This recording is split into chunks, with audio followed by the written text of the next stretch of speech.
niyo po yung mahirap kasi magtiwala ngayon eh. Pero kay Sir, 100% talaga, recommended po talaga. Finally. Finally, meron na talagang sasakyan.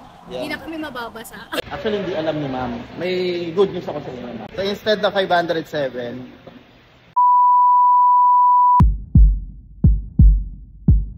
sinarado na. So, welcome back again sa ating channel.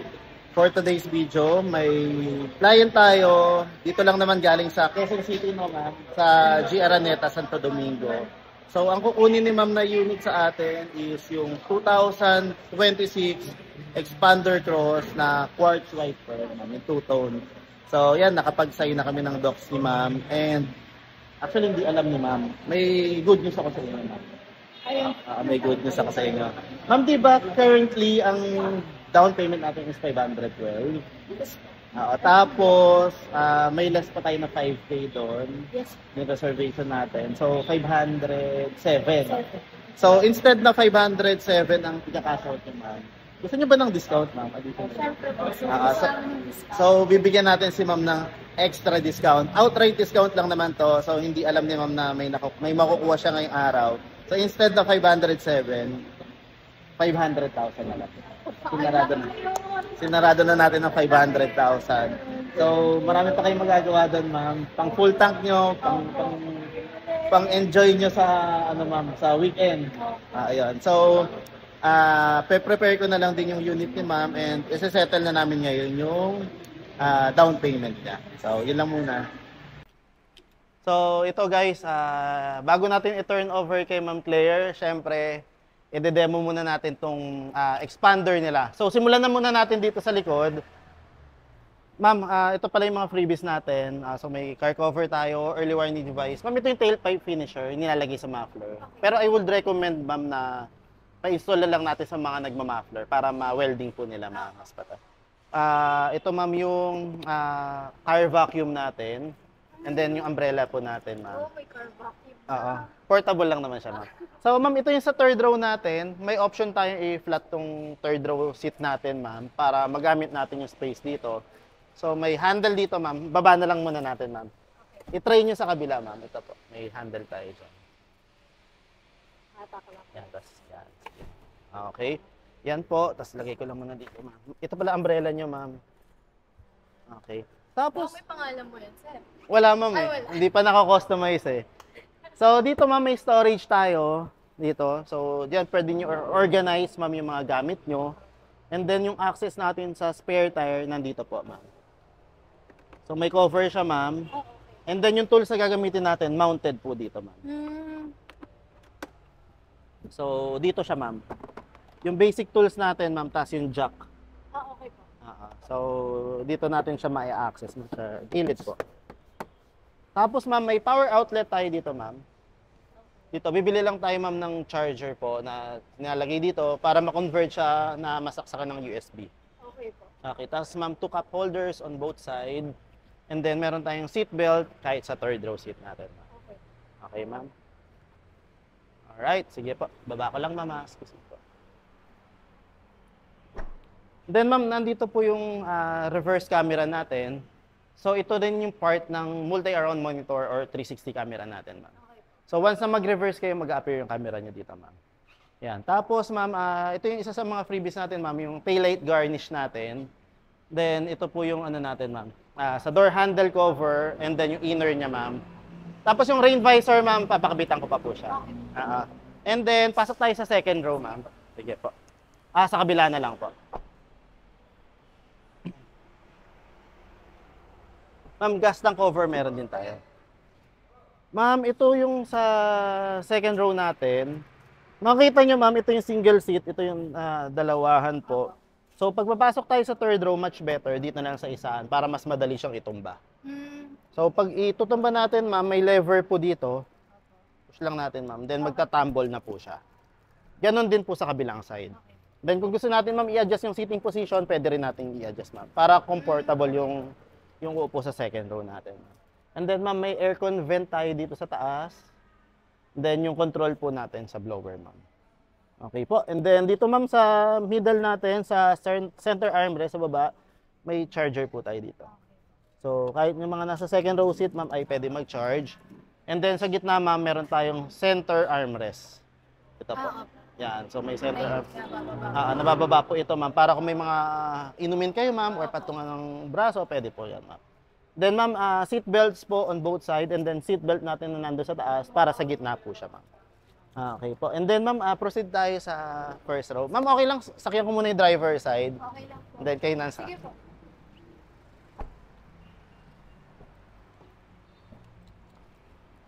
Basta ko kayo. Okay, ma'am.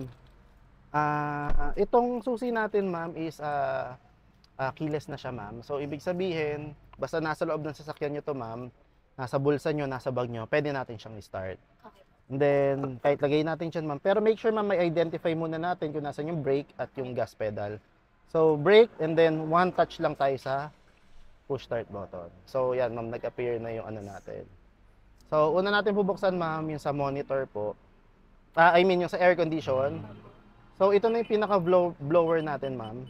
So, may 8 levels tayo dito, ma'am. And then, ito naman po yung temperature or thermostat natin. So, sa pinakababa, ma'am, yun po yung pinakamalamig. Pag nagbawas tayo, ma'am, hihina na siya. And then, pag sumobra tayo sa gitna, ma'am, heater na siya. So, hindi naman advisable sa ating bansa po. And then, meron po tayo ditong front defogger. Pag nagkaroon ng moisture doon sa windshield natin sa harap, rear defogger, ganun din, ma'am, pag nagkaroon ng moisture. Para mawala yung moisture, ma'am, magbabato ng blower po yung nasa harap. Okay. Pwede siyang dalawa ipag-isa sa... Pwede naman. Para pag may moisture, parehas, ma'am. Tapo. Ito naman, ma'am, Max Cool, ginagamit ito kapag nakabilad sa araw yung unit natin. Pwede nating pindutin to. Kung sa pinindot natin, magsasagad yung blower sa aking temperature niya. Okay. So, para mabilis mapalamig yung sasakyan, ma'am. And then, yung mode, ito, ma'am, yung bato ng blower natin. Pero usually, ito lang naman ginagamit, ma'am. Yung normal po. And then, yung AC, ma'am, ito yung pinaka indicator natin, ma'am, na naka-on na po yung AC system nyo. Pag hindi kasi, ma'am, hindi lalamig yung unit, ma'am. May blower lang siya pero wala siyang lamig. Okay po. And then, ma'am, ito po yung circulation. Make sure, ma'am, lagi ito naka-yellow. Ibig sabihin, naka-on para hindi tayo kukuha ng hangin sa labas. Okay. Kasi pag nakapatay ito, ma'am, nadaan kayo sa may mausok, papasok dito sa loob.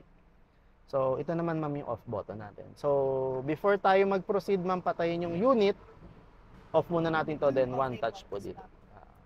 Ayan po. Tapos, ma'am, ito yung USB slot natin, ma'am.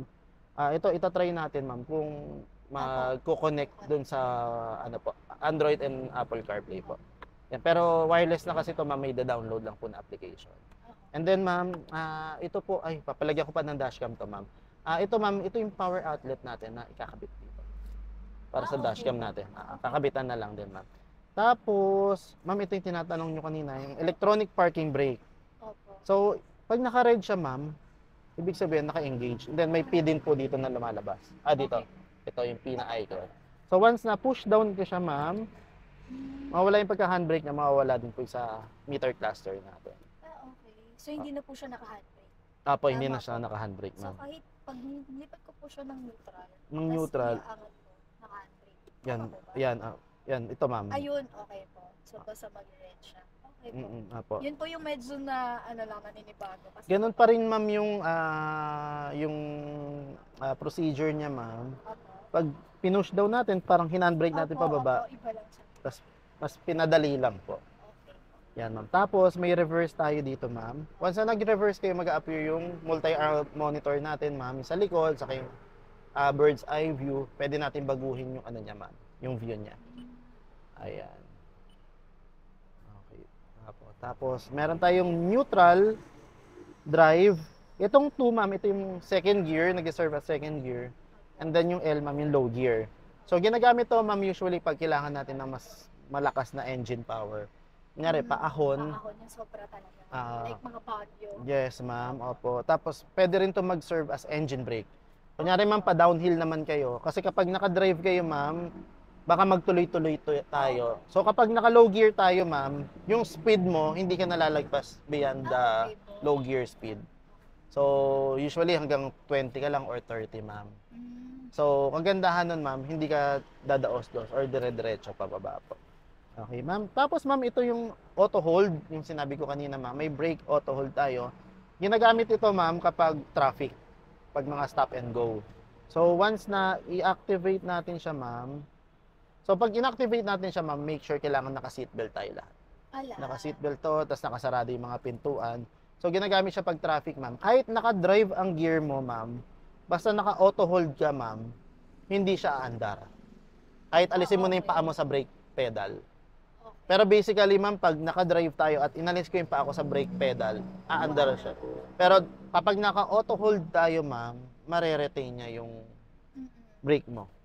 Hindi siya aandar. So, ginagamit lang siya, ma'am, kapag traffic or kapag sanay na talaga tayo sa unit, ma'am, para hindi tayo malito. Opo. Pag aware na tayo sa lahat ng ma'am, na features ng unit Pag natin. gusto mo siyang tanggalin, ibalik mo lang siya sa normal. Mm-mm. Long press, mawawala. Apo. Actually, ma'am, pag lang, naka-seatbelt tayo, ma'am, saka nakasarado yung pinto, mag-a-appear naman po dito sa meter cluster natin. Tapos, ma'am, okay. May question kayo dito, ma'am. Gets ko na. Ito, ma'am, yung... Opo. Parang ano lang siya, nawala lang yung mas malaki na yung conventional handbrake, ma'am. up and down pa rin po pala. Opo. Yun yung medyo ano ako talagang Mm-mm. inaalam ko talaga kung paano siya mag-handbrake. Ay Opo. handbrake. Okay, ma'am. So, ganun lang, ma'am. So, pag ito, ma'am, umandar naman kayo at nakalimutan mong ibaba to, ma'am, may indicator naman. Ino-notify naman kayo, ma'am, na naka-handbrake pa kayo. Minsan may beeping sound siya, ma'am. Okay. Para maging aware ka na may kakaiba or may hindi ka na ayos na mabuti pa. Okay, ma'am. Tapos ito yung steering wheel natin, ma'am. Ito yung steering wheel cover natin, carbon fiber. Tapos, ma'am, ang adjustment natin sa lever nandito po. Okay. Up and down, tapos forward and backward. Ang tawag dito, ma'am, telescopic. Kapag na-forward mo siya. Okay, yan. Tapos, on the left side, ma'am, ito yung controls natin sa audio, up and down. Tapos, ito naman, ma'am, yung controls natin para dito sa meter cluster natin. Digital na siya, ma'am. Ito, ma'am, pwede nating explore kapag dating nyo sa bahay para mas marami kayong time. Pwede natin ma-record dito, ma'am, yung kilometer per liter, yung eco score natin, yung trip meter natin. Pwede natin dito. Tapos, may mga options din to, ma'am, na pwede mong ibahin yung display. Display Okay type po. na ito, ma'am, yung turning signal sound, pwede mo rin po ibahin. Okay po. So, medyo marami siyang features, ma'am. Explore na lang natin. Cellphone lang. Oo, ma'am. Ang dami. Medyo digital na kasi siya. Opo. Not like before, ma'am. Analog pa po. Opo, analog. So, basic lang. So, ayun yung kagandahan sa mga 2026 model. Tapos, ma'am, dito, on the left side pa rin, ma'am, ito yung, ma'am, yung pag-change natin. Ay, sorry. Ito, ma'am, para ilipat mo from Bluetooth to FM, radio. Okay. So, basically, ma'am, ang magagamit natin for the meantime is yung FM. Okay. Then, ito, ma'am, pag-change to ng station. So, pwede rin naman tayo mag-hold dito, ma'am. Hahanap siya ng station na may signal, tapos pwede mo siyang i-save dito, ma'am. Hold lang natin for around 3 seconds para nasa specialist nyo na po siya. Okay. Okay po. Tapos ito, back ano lang natin to, para dito yan. Then, on the right side, ma'am, ito yung cruise control. Familiar na kayo sa cruise control, ma'am? So, yung cruise control, ma'am, ginagamit ito kapag nasa expressway tayo. Continuous driving. Okay. So, kunyari, ma'am, gusto nyo mag-set ng speed ng 80 km per hour, pindutin nyo lang muna to, ma'am. May lalabas na cruise control icon. And then, kapag na-reach mo na yung desired speed mo, ma'am, kunyari 80, may button dito, ma'am, analog, itatoggle down natin, ma'am, para ma-set na siya ng 80. So, yung gas pedal mo, yung inaapakan mo na gas pedal, kahit alisin mo na yon, yung paa mo doon, Okay. mare-retain na siya sa ganong speed. So, yung kagandahan nun, ma'am, hindi ka mag-overspeed, pero hindi siya hihinto. Kailangan nakaalalay ka pa rin sa preno, ma'am, ha? So, huwag kakalimutan yun, ma'am. And then, syempre, ma'am, di ba, huminto ka, may mabagal, mawawala yung speed mo na sinet, unti-unti ka na babagal. So, para mag-resume ka or bumalik ka dun sa last na sinet mo na speed, may RES dito, ma'am, resume, toggle up mo lang, ma'am. Okay. So, once na i-toggle up mo siya, ma'am, kahit wala kang inapakan na gas pedal, unti-unti siyang babalik. No? So, yun, ma'am, ginagamit lang siya sa mga continuous driving na hindi ka pahinto-hinto. Kasi ang minimum speed na pwede natin ma-set dito is 40 km per hour. Pero pag lower than 40, hindi siya ma-set. Tapos, ma'am, kapag naka-pair ka na sa Bluetooth or Android Auto or Apple CarPlay, pwede kang mag-voice recognition dito or voice command, answer ng call, drop ng call. So, ito po yung gamit nun, ma'am. So, alisin ko na lang muna yung cruise control dito, ma'am. Tapos, ma'am, ito, pag binuksan natin yung engine natin, pag in-start natin yung makina, ma'am, since expander cross ito, naka-on na agad yung daytime running light. Hindi na siya na, Po. unlike na iba po. Ma'am, di ba yung mga motor ngayon na nilalabas, may daytime running light na rin? Pag binuksan mo yung makina, automatic nag-on Opo, siya. yun sa akin. So, yun, ma'am, yung nasa taas, yun na po yung daytime running light niya. Hindi po namamatay yun, ma'am. So, ang purpose nun, ma'am, kapag napadaan kayo sa tunnel or madidilim, visible pa rin kayo sa daan. Opo. Hindi katulad pag wala nun, ma'am, pwedeng maging cause ng accident dahil hindi kayo kita sa daan. Okay. Because of the daytime running light, ma'am, makikita kayo, ma'am. Opo. Yung visibility natin sa daan. Tapos, ma'am, ito po yung park light natin. Unang pihet, park light. Then, yung low beam, high beam. Okay, ma'am. Tapos, meron din tayong fog light, ma'am. Ito po yung fog light natin. Ito, may ring po na separate dito. Kailangan muna natin mai-on yung park light and then fog light. Okay. Hindi kasi mag-on yung fog light. Makikita po naman. Dito, may indicator naman tayo dyan. Ma'am. Tapos, ma'am, yung basic na left and right, then yung flasher po. Familiar na kayo sa flasher, Yes, ma'am, pag mag-signal kayo, ma'am. Wiper natin sa likod, ma'am, ito po, may separate siya na switch. And then ito, ma'am, yung sa main natin. Okay po. So, basic lang naman ito, ma'am. Tapos, on the left side, ma'am, ng steering wheel, meron tayong retractable button para sa side mirror. Po. So, yung left and right adjustment, ma'am, nandito naman po. L and R po. Yan, ma'am. Tapos may makikita kayong button dito para to sa traction control. So, lagi lang tong naka-on, ma'am. Kaya nakalagay dito off. So, try ko lang i-off, ma'am. Hold lang natin for around 3 seconds.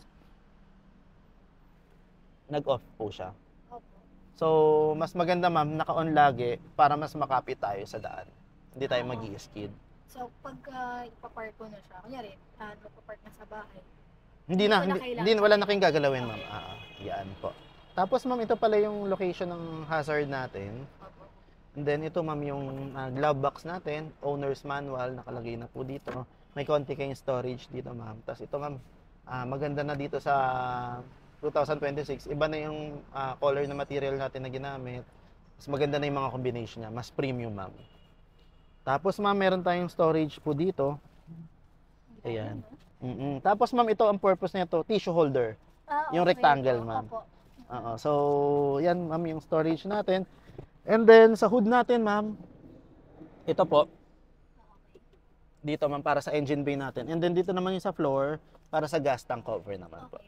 Yan. Okay po. Tapos, ma'am, ito yung mga switches natin. Ma'am, before tayo mag-proceed, make sure na ilalak natin, ma'am. Para for safety na lang din. Alam naman natin dito sa Metro Manila, maraming loko-loko. Baka biglang magbukas ng sasakyan, makuha yung gamit natin. So, yun yung ina-avoid natin, ma'am. Then, control sa side mirror, ma'am. Basic naman to, ma'am. Familiar naman kayo dyan. So, ito lang naman, ma'am. Meron tayo ditong dome light. Ito yung visor natin, ma'am. Meron kayong salamin dito. Ayan, Bayan nung ano niya. Pwede bang papalitin na lang? walang salamin yung kabila, itong driver. Bumili siya nung salamin niya dito. Yung akin wala. Pwede bang pag-switch na lang to? Iba kasi yung ano niya, ma'am. Iba po yung size niya. Baka iba yung ano niya, ma'am. Sa akin na lang yun. Makikishare na lang kayo, ma'am. Ayan, ma'am. Tapos, dual airbags po tayo dito, ma'am. And then, yun lang naman. May question ba sila, ma'am? Wala naman. Wala naman. Okay naman. Okay. Pagka babalikan ko yung vlog mo. Oo, ma'am. Nasa vlog Pag naman. meron ako nakalimutan. Okay. Ay, yung ano po pala. Sa ilalim pa rin po. Tama, ito pa din. May Adjustan po ng... matas ma'am, mayroon kayo ditong storage. Para kunyari may payong kayo maliit, ma'am, pwede nyo ilagay doon. Tapos ito yung pwedeng mag-adjust ng ano. upuan. Ma'am, ito rin pwede nating adjust ng second row, ha. May lever po na binubunot dito. Okay po. Para ma-forward siya. Para hindi naman masyado masikip doon sa third row. Pero kung wala namang umuupo, ma'am, pwedeng isagad po doon para makakapag-relax mabuti yung... Sobra namang sagad, sir. Hindi ako dyan. Oo. So, yun lang, ma'am. Sige. Thank you po. Okay na. Thank you. So, ito guys, kasama na natin ulit si Ma'am Claire para i-turn over ang kanyang 2026 Expander Cross on Quartz White Pearl. So, una ma'am, gusto ko kayong i-congratulate sa bagong blessing ninyo, bagong blessing ng family nyo, ma'am, yung Expander Cross. And maraming salamat po sa tiwala, ma'am, So, marami rin kayong pinag-inquiran, marami din pinag-canvasan si ma'am. Then, eventually, sa atin nag-fall si ma'am na kumuha. So, hingan na lang natin ng konting feedback si ma'am kung kamusta yung naging transaction and kamusta yung unit, yung overall unit ni ma'am. Ma'am Claire. Hello po. Yung feedback ko po kay Sir Rizal, ano po, napakabait niyang ano po, mag-assist kahit sa Messenger, kahit sa TikTok, kahit saan pong app, sumasagot po siya. And mabilis po, tatawag po yan si Sir para i-share niya sa'yo yung mga dapat gawin, ano yung requirements, then i-remind niya po siya. Magre-remind po siya sa inyo palagi. Then smooth naman po yung transaction, then maganda po yung unit. Dahil nag-check po ako ng mga sang store kami pwedeng kumuha ng sasakyan, kay Sir talaga kami napusuan namin sa Sir. Kasi ang galing ng mga, alam niyo po yung mga pag sa vlog niya, may mga nagko-comment. So parang alam niyo po yung mahirap kasi magtiwala ngayon eh. So Exactly, yung ma'am. sa online, hindi natin sure. Pero kay Sir, 100% talaga, recommended po talaga. Thank you so much, ma'am. Thank you Pagka so much. meron ako mga friend na Yes, ma'am, kukuha, please. i-refer ko talaga. Malaking Sir. bagay yun. Sobra. Tapos yun nga ma'am, may instant discount pa kayo nakuha. So upon release ng unit, nagulat na lang si ma'am na may good news tayong na ibigay sa kanya. Yun. So yun naman yung mga commitment natin sa mga client natin. Basta kaya pa natin magbigay ng mga discount, walang problema yan. Basta kaya. Opo, thank you po talaga kasi Okay. meron na, finally. Finally. Finally, meron na talagang sasakyan. Hindi Yeah. na kami mababasa. Ayun. yun Hindi eh. na kami mababasa. Ayun. Ano na talaga. Komportable na ang Opo, ano biya. komportable na. Okay. Thank you po. Thank you so much, Thank Ma'am you, Claire, sir. sa napakagandang feedback. Thank you po. Thank you and enjoy and congratulations. Thank you. Okay, bye-bye.